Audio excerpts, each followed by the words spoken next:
भाजपमध्ये भेटीगाठींना वेग, नाराज सुषमा स्वराजांची समजूत काढण्याचे प्रयत्न सुरू।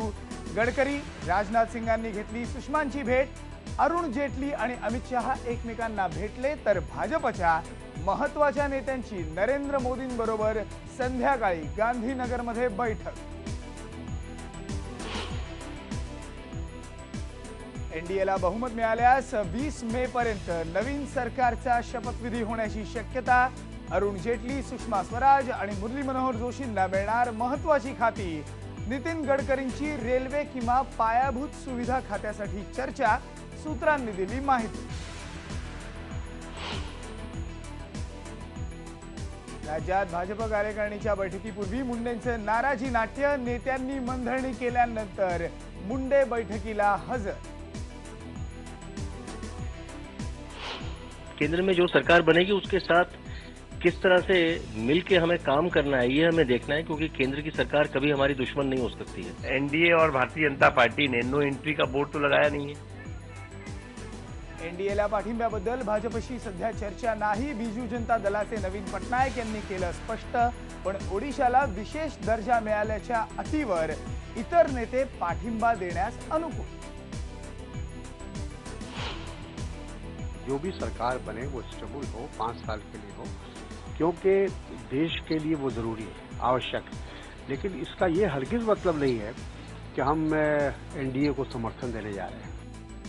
राष्ट्रवादी काँग्रेस स्थिर सरकारच्या बाजूने, पण एनडीएला पाठिंबा देण्याची फक्त अफवाच, तारिक अनवर यांनी केलं स्पष्ट।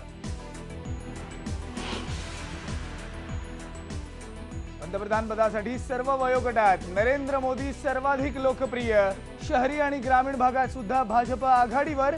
मुस्लिमांची मतं मात्र काँग्रेसकडेच, आयबीएन नेटवर्क आणि सीएसडीएसच्या सर्वेचा निष्कर्ष। नरेंद्र मोदी पंतप्रधान झाले तर त्यांना अमेरिकेचा व्हिसा मिळणार। राष्ट्रप्रमुखांना A1 व्हिसा मिळतोच, अमेरिकेने केलं स्पष्ट। मैं नहीं कहता कि उस समुदाय के सारे लोग आतंकवादी हैं, लेकिन पकड़े जाने वाला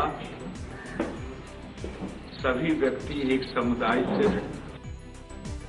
भाजपचे नेते गिरिराज सिंह यांचं पुन्हा एकदा वादग्रस्त वक्तव्य।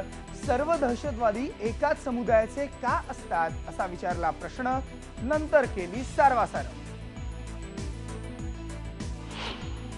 महाराष्ट्राचा तो अजित पवारच व्हावा, अखिलेश यादव नाही व्हावा, अशी माझी नेहमीच प्रयत्न असतात। आणि बऱ्याच लोकांनी आमच्या दोघांमध्ये भांडण व्हावं असे बरेच प्रयत्न केले। अजित पवारच होणार राज्याचे मुख्यमंत्री, सुप्रिया सुळेंचं वक्तव्य। अजित पवारांची मतभेद नसल्याचं सुद्धा केलं स्पष्ट।